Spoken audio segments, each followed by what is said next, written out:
ਲਾਵਾਰਿਸ ਲਾਸ਼ਾਂ ਦਾ ਵਾਰਿਸ। ਜੀ ਹਾਂ, ਸਰਦਾਰ ਜਸਵੰਤ ਸਿੰਘ ਖਾਲੜਾ ਜੋ ਕਿ ਲਾਵਾਰਿਸ ਲਾਸ਼ਾਂ ਦਾ ਸੱਚ ਸਾਹਮਣੇ ਲਿਆਉਂਦਾ ਖੁਦ ਹੀ ਲਾਵਾਰਿਸ ਲਾਸ਼ ਬਣ ਕੇ ਰਹਿ ਗਿਆ। ਲਾਵਾਰਿਸ ਲਾਸ਼ਾਂ ਦਾ ਇਹ ਵਾਰਿਸ ਆਪਣੀ ਧਰਤੀ ਤੇ ਹੀ ਹੁਣ ਭੁਲਾ ਦਿੱਤਾ ਗਿਆ ਹੈ। ਇਸ ਗੱਲ ਦਾ ਮਲਾਲ ਉਹਨਾਂ ਦੀ ਪਤਨੀ ਬੀਬੀ ਪਰਮਜੀਤ ਕੌਰ ਖਾਲੜਾ ਦੇ ਦਿਲ ਵਿੱਚ ਜ਼ਰੂਰ ਹੈ। 6 ਸਤੰਬਰ 1995 ਦਾ ਦਿਨ ਉਹ ਕਾਲਾ ਦਿਨ ਜਦੋਂ ਜਸਵੰਤ ਸਿੰਘ ਖਾਲੜਾ ਨੂੰ ਉਹਨਾਂ ਦੇ ਘਰੋਂ ਪੁਲਿਸ ਚੁੱਕ ਕੇ ਲੈ ਗਈ ਸੀ। ਉਸ ਤੋਂ ਬਾਅਦ ਉਸ ਦਾ ਕੋਈ ਖੁਰਾ ਖੋਜ ਨਾ ਲੱਗਾ। ਹਾਲਾਂਕਿ ਪੁਲਿਸ ਹਿਰਾਸਤ ਵਿੱਚ ਤਸੀਹੇ ਦੇਣ ਤੋਂ ਬਾਅਦ ਉਸ ਨੂੰ 27 ਅਕਤੂਬਰ ਨੂੰ ਕਤਲ ਕਰਕੇ ਹਰੀਕੇ ਪੱਤਣ ਦੇ ਪਾਣੀਆਂ ਵਿੱਚ ਸਦਾ ਲਈ ਖਾਮੋਸ਼ ਕਰ ਦਿੱਤਾ ਗਿਆ। ਪਰ 6 ਸਤੰਬਰ ਜਿਸ ਦਿਨ ਉਹਨਾਂ ਨੂੰ ਪੁਲਿਸ ਅਗਵਾ ਕਰਕੇ ਲੈ ਗਈ ਸੀ, ਉਸ ਦਿਨ ਨੂੰ ਹੀ ਹਰ ਸਾਲ ਉਹਨਾਂ ਦੇ ਸ਼ਹੀਦੀ ਦਿਹਾੜੇ ਵਜੋਂ ਮਨਾਇਆ ਜਾਂਦਾ ਹੈ ਅਤੇ ਹਰ ਵਾਰ ਦੀ ਤਰ੍ਹਾਂ ਉਹਨਾਂ ਦੀ 25ਵੀਂ ਬਰਸੀ ਮੌਕੇ ਜਾਗਦੀਆਂ ਜ਼ਮੀਰਾਂ ਵਾਲੀਆਂ ਹਸਤੀਆਂ ਨੇ ਹਾਜ਼ਰੀ ਭਰੀ। ਸਰਦਾਰ ਖਾਲੜਾ ਚਲੇ ਗਏ, ਪਰ ਉਹਨਾਂ ਤੋਂ ਬਾਅਦ ਬੀਬੀ ਪਰਮਜੀਤ ਕੌਰ ਖਾਲੜਾ ਨੇ ਉਹਨਾਂ ਦੇ ਮਿਸ਼ਨ ਨੂੰ ਰੁਕਣ ਨਹੀਂ ਦਿੱਤਾ। ਅੱਜ ਵੀ ਉਹ ਮਨੁੱਖੀ ਹਕੂਕ ਦੀ ਆਵਾਜ਼ ਬੁਲੰਦ ਕਰ ਰਹੇ ਨੇ। ਉਹਨਾਂ ਦਾ ਘਰ ਹੀ ਮਨੁੱਖੀ ਹੱਕਾਂ ਦਾ ਹੈੱਡਕੁਆਟਰ ਬਣਿਆ ਹੋਇਆ ਹੈ। ਜਸਵੰਤ ਸਿੰਘ ਖਾਲੜਾ ਦੀ ਸ਼ਹਾਦਤ ਲਈ ਜ਼ਿੰਮੇਵਾਰ ਉਸ ਵੇਲੇ ਦੇ ਐਸਐਸਪੀ ਅਜੀਤ ਸਿੰਘ ਸੰਧੂ ਦੀ ਮੌਤ ਦਾ ਜ਼ਿਕਰ ਕਰਦਿਆਂ ਬੀਬੀ ਪਰਮਜੀਤ ਕੌਰ ਖਾਲੜਾ ਨੇ ਬਲਵੰਤ ਸਿੰਘ ਮੁਲਤਾਨੀ ਕੇਸ ਵਿੱਚ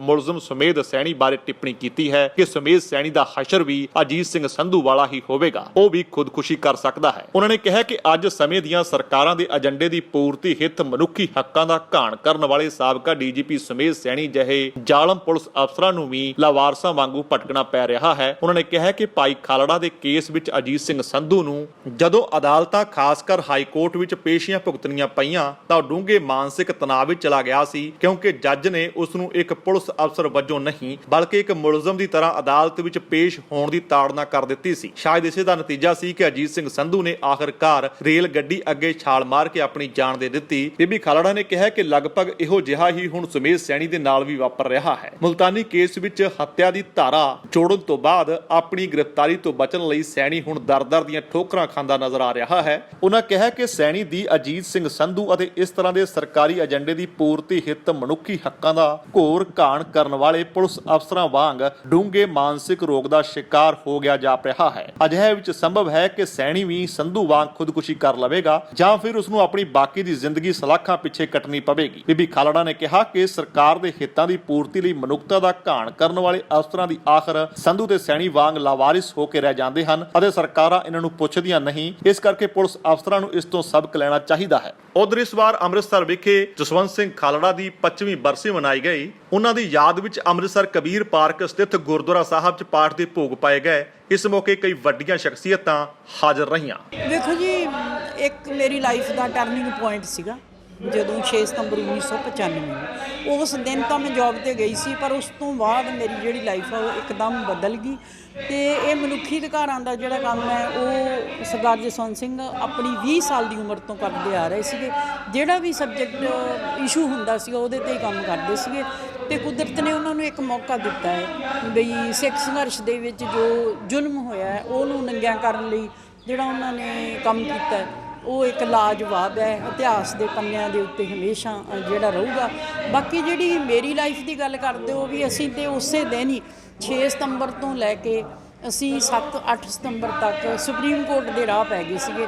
ਕਾਨੂੰਨੀ ਲੜਾਈ ਲੜਨ ਦੇ ਨਾਲ ਨਾਲ ਅਸੀਂ ਲੋਕ ਕਚਹਿਰੀ ਵਿੱਚ ਵੀ ਗਏ ਹਾਂ, ਲੋਕਾਂ ਨੂੰ ਵੀ ਦੱਸਿਆ, ਵਰਲਡ ਵਾਈਡ ਦੁਨੀਆ ਨੂੰ ਇਹ ਗੱਲ ਦੱਸੀ ਹੈ ਕਿ ਪੰਜਾਬ ਦੇ ਵਿੱਚ ਸਿੱਖਾਂ ਦੀ ਨਸਲਕੁਸ਼ੀ ਹੋਈ। ਇਹ ਇਲੈਕਸ਼ਨ ਨੇ ਇੰਨਾ ਕੰਮ ਕੀਤਾ ਕਿ ਜਸਵੰਤ ਸਿੰਘ ਦੀ ਬੱਚਾ ਅੱਜ ਤੁਸੀਂ ਅੱਜ ਵੇਖ ਲਓ ਜਿਹੜਾ ਕਿੰਨਾ ਕੁਛ ਵਰਚੁਅਲ ਹੋ ਰਿਹਾ। ਤੇ ਇਹ ਸਾਰਾ ਕੁਝ ਕਿਉਂ ਹੋ ਰਿਹਾ? ਕਿਉਂਕਿ ਆਵਾਜ਼ ਸਾਨੂੰ ਦੇਣੀ ਪਈ ਹੈ, ਮਨੁੱਖੀ ਅਧਿਕਾਰਾਂ ਦੀ ਆਵਾਜ਼ ਦੇਣੀ ਪਈ ਹੈ। ਸਾਨੂੰ ਪੋਲੀਟੀਕਲ ਬਿਲਕੁਲ ਨਾ ਸਮਝੋ, ਅਸੀਂ ਕਦੇ ਕੋਈ ਪਾਰਟੀ ਜੁਆਇਨ ਨਹੀਂ ਕੀਤੀ ਤੇ ਮੇਰਾ ਖਿਆਲ ਹੈ ਵੀ ਰਹਿੰਦੀ ਲਾਈਫ ਤੱਕ ਮੈਂ ਕੋਈ ਪੋਲੀਟੀਕਲ ਪਾਰਟੀ ਜੁਆਇਨ ਨਹੀਂ ਕਰਨੀ। ਅਸੀਂ ਆਪਣਾ ਕੰਮ ਮਨੁੱਖੀ ਅਧਿਕਾਰਾਂ ਦੇ ਨਾਂ 'ਤੇ ਕਰਦੇ ਹਾਂ। ਜੇ ਇਲੈਕਸ਼ਨ ਲੜਨੀ ਪਈ ਤਾਂ ਇਹ ਸਾਡਾ ਇੱਕ ਮਕਸਦ ਸੀਗਾ ਵੀ ਇਸ ਇਸ਼ੂ ਨੂੰ ਉੱਚਾ ਲੈ ਕੇ ਜਾਣਾ।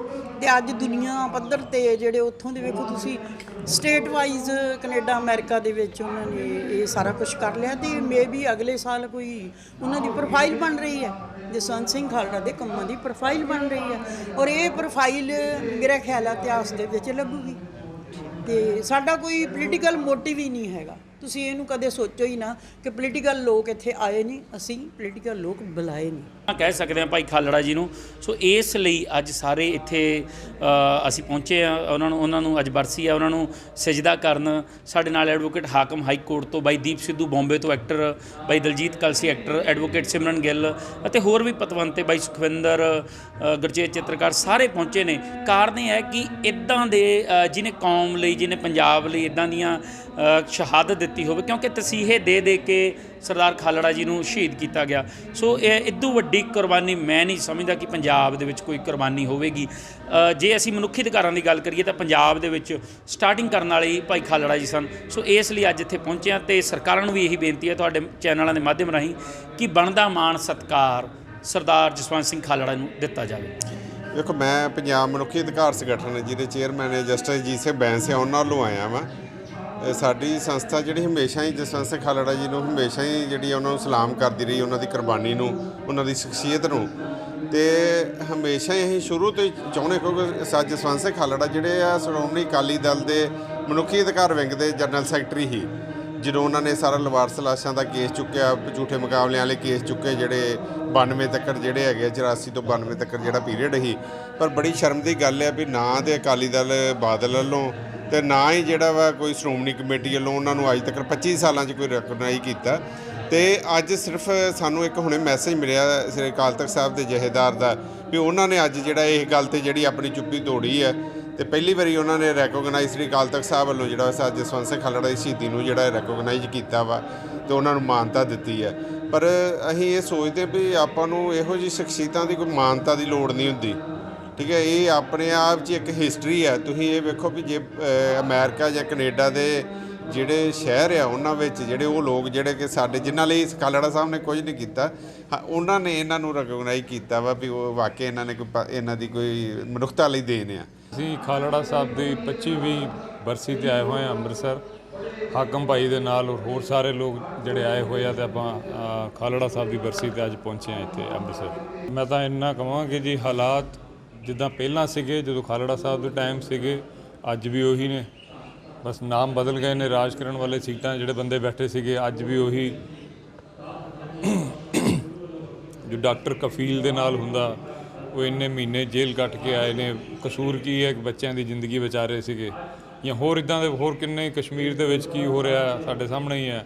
ਤਾਂ ਨਾਮ ਔਰ ਸੀਟਾਂ ਦੇ ਉੱਤੇ ਬੰਦੇ ਤਾਂ ਉਹੀ ਬੈਠੇ ਆ, ਪਰ ਨਾਮ ਹੀ ਬਦਲੇ ਆ, ਹੋਰ ਤਾਂ ਫਰਕ ਤਾਂ ਕੁਝ ਵੀ ਨਹੀਂ ਹੈਗਾ। ਔਰ ਦੁਨੀਆ ਦੇ ਮੇਰੇ ਖਿਆਲ ਨਾਲ ਇਹਨਾਂ ਨੂੰ ਇੱਕ ਰੁਤਬਾ ਦਿੱਤਾ ਜਾਣਾ ਚਾਹੀਦਾ ਕਿ ਦੁਨੀਆ ਦੇ ਸਭ ਤੋਂ ਵੱਡੇ ਹਿਊਮਨ ਰਾਈਟ ਐਕਟਿਵਿਸਟ ਸੀਗੇ ਖਾਲੜਾ ਸਾਹਿਬ। ਸਿਮਰਨਜੀਤ ਕੌਰ ਗਿੱਲ ਮੇਰਾ ਨਾਮ ਆ ਜੀ। ਮੈਂ ਪੇਸ਼ੇ ਵਜੋਂ ਵਕੀਲ ਆ। ਖਾਲੜਾ ਸਾਹਿਬ ਜੀ ਦੀ ਬਰਸੀ ਦੇ ਉੱਤੇ ਇੱਥੇ ਆਏ ਆ। ਮੇਰੇ ਫਾਦਰ ਸਾਹਿਬ ਖੁਦ ਕੌਮ ਦੇ ਸ਼ਹੀਦ ਹੋਏ ਨੇ। ਸਰਦਾਰ ਹਾਕਮ ਸਿੰਘ ਫੌਜੀ ਉਰਫ ਬਘੇਲ ਸਿੰਘ ਬੱਬਰ ਦੇ ਨਾਮ ਨਾਲ ਜਾਣੇ ਜਾਂਦੇ ਸੀਗੇ। 6 ਜਨਵਰੀ 1993 ਨੂੰ ਉਹਨਾਂ ਨੇ ਸ਼ਹਾਦਤ ਪ੍ਰਾਪਤ ਕੀਤੀ ਸੀਗੀ। ਸੋ ਉਹਨਾਂ ਦੇ ਕਾਈਂਡ ਆਫ ਨਕਸ਼ੇ ਕਦਮ ਜਿਹੜੇ ਹਿਊਮਨ ਰਾਈਟਸ ਨੂੰ ਲੈ ਕੇ ਜਿੱਥੇ ਜਿੱਥੇ ਵੀ ਜ਼ੁਲਮ ਹੁੰਦਾ ਆ ਤਾਂ ਉਹਦੇ ਖਿਲਾਫ ਜਿਹੜੇ ਲੋਕ ਵੀ ਕਿਤੇ ਵੀ ਕਿਸੇ ਵੀ ਤਰ੍ਹਾਂ ਆਵਾਜ਼ ਚੱਕਦੇ ਆਏ ਨੇ, ਤੇ ਜਿਨ੍ਹਾਂ ਦੇ ਵਿੱਚੋਂ ਮੈਂ ਖੁਦ ਮੰਨਦੀ ਹਾਂ ਕਿ 21ਵੀਂ ਸਦੀ ਦੇ ਜਿਹੜੇ ਆਪਣੇ ਸਭ ਤੋਂ ਵੱਡੇ ਐਕਟਿਵਿਸਟ, ਆਪਾਂ ਹਿਊਮਨ ਰਾਈਟ ਐਕਟਿਵਿਸਟ ਕਹਿ ਸਕਦੇ ਹਾਂ, ਉਹ ਖਾਲੜਾ ਸਾਹਿਬ ਨੇ। 25,000 ਤੁਸੀਂ ਦੇਖੋ, 25 ਜਾਣਿਆਂ ਦਾ ਅੰਕੜਾ ਇਕੱਠਾ ਕਰਨਾ ਔਖਾ ਹੋ ਜਾਂਦਾ ਆ। ਨਾਲੇ ਅੱਜ ਕੱਲ੍ਹ ਤਾਂ ਸਾਡੇ ਕੋਲ RTI ਆ, ਠੀਕ ਹੈ, RTI ਆ, ਜਿਹੜੇ ਸਾਡਾ ਸੋਸ਼ਲ ਮੀਡੀਆ ਲੈ ਕੇ, ਇਲੈਕਟ੍ਰੋਨਿਕ ਮੀਡੀਆ ਲੈ ਕੇ ਹਰ ਚੀਜ਼ ਬਹੁਤ ਜਿਹੜੀ ਹੈਗੀ ਆ ਮਤਲਬ ਬੈਨੀਫਿਸ਼ਰੀ ਹੈਗੀ ਆ। ਬਟ ਉਸ ਸਮੇਂ ਦੇਖੋ ਕਿ ਜਦੋਂ ਨਾ ਕੋਈ ਕੰਪਿਊਟਰਾਈਜ਼ ਸਿਸਟਮ ਸੀ ਉਸ ਪ੍ਰੋਪਰ ਵੇ ਦਾ, ਠੀਕ, ਨਾ ਉਸ ਸਮੇਂ ਕੋਈ ਸੋਸ਼ਲ ਮੀਡੀਆ ਸੀ, ਨਾ ਆਵਾਜਾਈ ਦੇ ਉਸ ਲੈਵਲ ਦੇ ਸਾਧਨ ਸੀਗੇ, ਉਨੀਆਂ ਗੱਡੀਆਂ ਕਾਰਾਂ ਉਨਾ ਕੁਛ ਨਹੀਂ ਹੁੰਦਾ ਸੀਗਾ। ਤਾਂ ਉਸ ਸਮੇਂ ਦੇ ਵਿੱਚ 25,000 ਨੌਜਵਾਨਾਂ ਦਾ ਸਿਰਫ ਉਹਨਾਂ ਦੇ ਉਹ ਜਿਹੜਾ ਬਾਲਣ ਲਿਆ ਗਿਆ, ਜਿਹੜਾ ਸਰਕਾਰ ਨੇ ਬਾਲਣ ਖਰੀਦਿਆ, ਤੇ ਉਸ ਦੇ ਥਰੂ ਮਤਲਬ ਉਹਨਾਂ ਦੀ ਲਿਸਟ ਤਿਆਰ ਕਰਨਾ ਵੀ ਕਿੰਨੇ ਨੌਜਵਾਨਾਂ ਨੂੰ ਨਜਾਇਜ਼ ਜਿਹੜਾ ਹੈਗਾ ਪੁਲਿਸ ਨੇ ਚੱਕ ਕੇ ਮਾਰ ਦਿੱਤਾ ਗਿਆ, ਠੀਕ ਹੈ, ਜਿਨ੍ਹਾਂ ਦੇ ਝੂਠੇ ਮੁਕਾਬਲੇ ਬਣਾ ਕੇ ਲਾਸ਼ਾਂ ਸਾੜ ਦਿੱਤੀਆਂ ਗਈਆਂ। ਸਾੜ ਦਿੱਤੀਆਂ ਲਾਸ਼ਾਂ ਦੇ ਅੰਕੜੇ ਨੇ, ਜਿਹੜੀਆਂ ਨਹਿਰਾਂ 'ਚ ਸੁੱਟ ਦਿੱਤੀਆਂ ਉਹ ਤਾਂ ਪਤਾ ਹੀ ਨਹੀਂ ਕਿੰਨੀਆਂ ਹੋਣੀਆਂ ਨੇ। ਸੋ ਉਹ ਜਿਹਾ ਜਿਹੜਾ ਮਹਾਨ ਐਕਟਿਵਿਸਟ ਆ ਉਹ ਵਿਰਲਾ ਹੀ ਹੁੰਦਾ ਆ। ਸੋ ਉਹਨਾਂ ਦੀ ਜਿਹੜੀ ਸ਼ਹਾਦਤ ਆ ਉਹਨਾਂ ਦੇ ਜਾਂ ਜਿਹੜੇ ਐਕਟਿਵਿਜ਼ਮ ਨੂੰ ਲੈ ਕੇ, ਜਿਹੜੇ ਹਿਊਮਨ ਰਾਈਟ ਐਕਟਿਵਿਜ਼ਮ ਨੂੰ ਲੈ ਕੇ ਜੋ ਉਹਨਾਂ ਦਾ ਅਪਰੋਚ ਸੀਗੀ, ਉਹ ਸਾਡੇ ਵਰਗਿਆਂ ਦੀ ਮਾਰਗਦਰਸ਼ਕ ਆ। ਸੋ ਉਹਨਾਂ ਨੂੰ ਸ਼ਰਧਾਂਜਲੀ ਦੇਣ ਤੇ ਉਹਨਾਂ ਤੋਂ ਹੋਰ ਕੁਝ ਇੱਥੇ ਨਵਾਂ ਸਿੱਖ ਸਕਦੇ ਹਾਂ, ਉਸ ਲਈ ਇੱਥੇ ਪਹੁੰਚੇ। ਜਸਵੰਤ ਸਿੰਘ ਖਾਲੜਾ ਜੀ ਦੀ ਬਰਸੀ ਆ ਤੇ ਭੋਗ ਦੀ ਸਮਾਪਤੀ ਸੀ। ਅਖੰਡ ਪਾਠ ਸਾਹਿਬ ਦਾ ਪਾਠ ਜਦੋਂ ਅਰਦਾਸ 'ਚ ਸ਼ਾਮਲ ਹੋਏ ਆ ਜੀ। ਸਾਡੀ ਕੌਮ ਦੇ ਮਹਾਨ ਸ਼ਹੀਦ ਆ, ਹਿਊਮਨ ਰਾਈਟ ਐਕਟਿਵਿਸਟ ਸੀ ਤੇ ਬਹੁਤ ਉਹਨਾਂ ਨੇ ਜਿਹੜੇ ਉਸ ਵੇਲੇ ਦੇ 20ਵੀਂ 21ਵੀਂ ਸਦੀ ਦੇ ਜਿਹੜੇ ਪਰਿਵਾਰ ਜਿਨ੍ਹਾਂ ਨੇ ਆਪਦੇ ਬੱਚੇ ਖੋਹੇ ਸੀ, ਉਹਨਾਂ ਲਈ ਬਹੁਤ ਕੰਮ ਕੀਤਾ। ਤੇ ਮੇਰੇ ਖਿਆਲ 'ਚ ਇਹ ਇਨਸਾਨੀਅਤ ਦੇ ਨਾਤੇ ਗੁਰੂ ਨਾਨਕ ਸਾਹਿਬ ਦੇ ਫਲਸਫੇ ਤੇ ਸਿੱਖ ਫਲਸਫੇ ਦੇ ਚੱਲਦੇ ਸਾਨੂੰ ਜਿਹੜੀਆਂ ਚੀਜ਼ਾਂ ਸਿਖਾਈਆਂ ਜਾਂਦੀਆਂ। ਸੋ ਕੁਛ ਸਾਡੇ ਕੋਲ ਸ਼ਖਸੀਅਤਾਂ ਇਹੋ ਜਿਹੀਆਂ ਹੋ ਜਾਂਦੀਆਂ ਜਿਹੜੇ ਸਾਡੇ ਨਾਇਕ ਮਹਾਨਾਇਕ ਬਣ ਜਾਂਦੇ ਆ, ਜਿਨ੍ਹਾਂ ਤੋਂ ਸਾਨੂੰ ਪ੍ਰੇਰਨਾ ਤੇ ਸੇਧ ਮਿਲਦੀ ਆ। ਤੇ ਸਰਦਾਰ ਜਸਵੰਤ ਸਿੰਘ ਖਾਲੜਾ ਜੀ ਵੀ ਉਹਨਾਂ 'ਚੋਂ ਇੱਕ ਸੀ। ਤੇ ਇਸ ਕਰਕੇ ਸਾਡਾ ਫਰਜ਼ ਬਣਦਾ ਵੀ ਉਹਨਾਂ ਦੀ ਲੜਾਈ ਨੂੰ, ਉਹਨਾਂ ਦੇ ਜਜ਼ਬੇ ਨੂੰ ਅਸੀਂ ਅੱਗੇ ਲੈ ਕੇ ਚੱਲੀਏ। ਉਸੇ ਤਰ੍ਹਾਂ ਬੇਇਨਸਾਫੀ ਦੇ ਖਿਲਾਫ, ਉਸੇ ਤਰ੍ਹਾਂ ਜ਼ੁਲਮ ਦੇ ਖਿਲਾਫ, ਜਬਰ ਦੇ ਖਿਲਾਫ ਆਪਦੀ ਆਵਾਜ਼ ਬੁਲੰਦ ਰੱਖੀਏ, ਲੜਾਈ ਜਾਰੀ ਰੱਖੀਏ। ਕਿਉਂਕਿ ਜੇ ਅਸੀਂ ਨਹੀਂ ਲੜਾਂਗੇ, ਇੱਕ ਜਾਗਰੂਕ ਇਨਸਾਨ ਦੀ ਤੌਰ ਤੇ ਅਸੀਂ ਨਹੀਂ ਵਿਚਰਾਂਗੇ, ਮੈਨੂੰ ਲੱਗਦਾ ਸਾਨੂੰ ਇਨਸਾਨ ਹੋਣ ਦਾ ਫਰਜ਼ ਜਿਹੜਾ ਉਹ ਅਸੀਂ ਪੂਰਾ ਨਹੀਂ ਕਰ ਪਾਵਾਂਗੇ। ਸਿੰਘ ਚੌੜਾ ਤੇ ਅੱਜ ਸ਼ਹੀਦ ਭਾਈ ਜਸਵੰਤ ਸਿੰਘ ਖਾਲੜਾ ਦੀ 5ਵੀਂ ਸ਼ਹੀਦੀ ਬਰਸੀ ਸੀ ਤੇ ਉਹ ਮਨੁੱਖੀ ਹੱਕਾਂ ਦੇ ਅਲੰਬਰਦਾਰ ਹੀ ਨਹੀਂ, ਮਨੁੱਖੀ ਹੱਕਾਂ ਦੇ ਅਲੰਬਰਦਾਰ ਹੋਣ ਦੇ ਨਾਤੇ ਜਿਹੜੇ ਅਲੰਬਰਦਾਰ ਦੀ ਪਹਿਲੀ ਸ਼ਹਾਦਤ ਹੈ, ਉਹਨਾਂ ਦੀ ਸ਼ਹਾਦਤ ਸੀ। ਤੇ ਇਸ ਕਰਕੇ ਉਹਨਾਂ ਦੀ ਸ਼ਹਾਦਤ ਨੂੰ ਸਿਰਫ ਸਿੱਖ ਕੌਮ ਦਾ ਹੀ ਸਿਰ ਨਹੀਂ ਝੁਕਦਾ, ਪੂਰੀ ਇਨਸਾਨੀਅਤ ਜਿਹੜੀ ਮਨੁੱਖੀ ਹੱਕਾਂ ਦਾ ਦਰਦ ਰੱਖਦੀ ਆ, ਉਹ ਸਾਰੀ ਇਨਸਾਨੀਅਤ ਹੀ ਉਹਨਾਂ ਦੀ ਸ਼ਹਾਦਤ ਨੂੰ ਸਜਦਾ ਕਰਦੀ ਹੈ। ਖਾਸ ਕਰ ਉਹ ਪਾਰਟੀ ਜਿਹੜੇ ਤੋਂ ਰਹੇ ਨੇ ਅਕਾਲੀ ਦਲ 'ਚ, ਉਹਨਾਂ ਦਾ ਕੁਝ ਵੀ ਕੋਈ ਪਤਾ ਵੀ ਨਹੀਂ ਜਾਂ ਕਿਸੇ ਨੇ ਨਾਂ ਵੀ ਨਹੀਂ ਲਿਆ। ਜਥੇਦਾਰ ਸਾਹਿਬ ਦਾ ਅੱਜ ਮੈਸੇਜ ਜ਼ਰੂਰ ਆਇਆ, ਲੇਕਿਨ ਅਕਾਲੀ ਦਲ ਦਾ ਕੋਈ ਮੈਸੇਜ ਨਹੀਂ। ਤੁਸੀਂ ਕੀ ਕਹਿੰਦੇ? ਵੇਖੋ, ਉਹ ਜਿਹੜੀ ਪਾਰਟੀ ਆ ਉਹ ਇੱਕ ਪਰਿਵਾਰ ਦੀ ਪਾਰਟੀ ਬਣ ਚੁੱਕੀ ਆ। ਉਹ ਪਾਰਟੀ ਨੇ ਤੇ ਉਦੋਂ ਵੀ ਆਪਣਾ ਬਣਦਾ ਰੋਲ ਅਦਾ ਨਹੀਂ ਕੀਤਾ। ਭਾਈ ਜਸਵੰਤ ਸਿੰਘ ਖਾਲੜਾ ਨੂੰ ਜਦੋਂ ਘਰੋਂ ਇਲੀਗਲ ਤਰੀਕੇ ਦੇ ਨਾਲ ਚੁੱਕ ਕੇ ਤੇ ਗੈਰ ਕਾਨੂੰਨੀ ਹਿਰਾਸਤ ਵਿੱਚ ਰੱਖ ਕੇ ਤਸੀਹੇ ਦਿੱਤੇ ਜਾ ਰਹੇ ਸੀ, ਉਹਨਾਂ ਤੇ ਉਦੋਂ ਵੀ ਨਹੀਂ ਕੋਈ ਆਵਾਜ਼ ਉਠਾਈ। ਉਹਨਾਂ ਤੋਂ ਆਪਾਂ ਉਮੀਦ ਨਹੀਂ ਰੱਖ ਸਕਦੇ, ਕਿਉਂਕਿ ਉਹ ਨੈਸ਼ਨਲ ਸੋਚ ਦੇ ਜਿਹੜੀ ਪ੍ਰੋ ਸਟੇਟ, ਪ੍ਰੋ ਹਿੰਦੁਸਤਾਨ ਦੀ ਸੋਚ ਆ, ਉਹਨੂੰ ਸਮਰਪਿਤ ਹੋ ਚੁੱਕੇ ਨੇ। ਉਹਨਾਂ ਨੂੰ ਪੰਜਾਬ ਦੇ ਹਿੱਤਾਂ ਦੀ, ਪੰਜਾਬ ਦੇ ਹੱਕਾਂ ਦੀ, ਸਿੱਖ ਕੌਮ ਦੀ ਉਹਨਾਂ ਨੂੰ ਕੋਈ ਵੀ ਉਹਨਾਂ ਨੂੰ ਦਰਦ ਨਹੀਂ ਆ। ਤੇ ਨਾ ਸਿੱਖ ਕੌਮ ਤੇ ਪੰਜਾਬ ਤੇ ਇੱਥੇ ਹੋਏ ਜ਼ੁਲਮ ਦੇ ਵਿਰੁੱਧ ਲੜਨ ਵਾਲੇ ਜਿਹੜੇ ਸ਼ਹੀਦ ਹੋਏ ਆ, ਮਨੁੱਖੀ ਹੱਕਾਂ ਦੀ ਆਵਾਜ਼ ਬੁਲੰਦ ਕਰਦਿਆਂ, ਉਹਨਾਂ ਨਾਲ ਉਹਨਾਂ ਦਾ ਕੋਈ ਸੰਬੰਧ ਨਹੀਂ ਆ। ਉਹ ਤੇ ਜ਼ਾਲਮ ਧਿਰ ਦੇ ਵਿੱਚ ਜ਼ਾਲਮ ਬਣ ਚੁੱਕੇ ਨੇ ਸ਼ਾਮਲ ਹੋ ਕੇ। ਇਸ ਕਰਕੇ ਜ਼ਾਲਮਾਂ ਨੇ ਕਦੀ ਵੀ ਜ਼ੁਲਮ ਵਿਰੁੱਧ ਆਵਾਜ਼ ਉਠਾਉਣ ਵਾਲੇ ਦੇ ਹੱਕ ਵਿੱਚ ਆਵਾਜ਼ ਬੁਲੰਦ ਨਹੀਂ ਕੀਤੀ ਤੇ ਉਹਨਾਂ ਤੋਂ ਸਾਨੂੰ ਕੋਈ ਵੀ ਉਮੀਦ ਨਹੀਂ ਰੱਖਣੀ ਚਾਹੀਦੀ।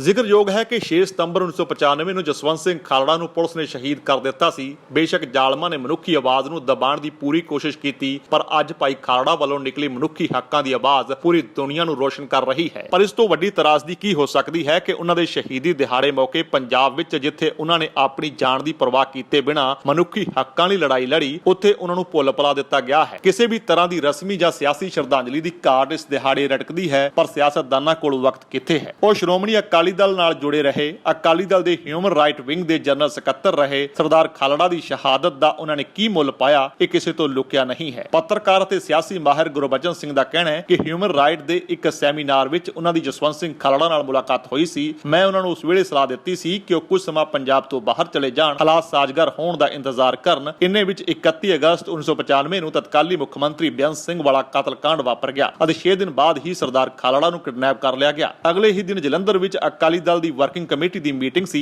ਜਿੱਥੇ ਮੈਂ ਸਰਦਾਰ ਪ੍ਰਕਾਸ਼ ਸਿੰਘ ਬਾਦਲ ਨੂੰ ਅਪੀਲ ਕੀਤੀ ਕਿ ਖਾਲੜਾ ਦੀ ਰਿਹਾਈ ਲਈ ਤੁਸੀਂ ਮਤਾ ਲਿਆਵੋ, ਪਰ ਉਹਨਾਂ ਨੇ ਮੇਰੀ ਗੱਲ ਤੇ ਕੋਈ ਗੌਰ ਨਹੀਂ ਕੀਤੀ।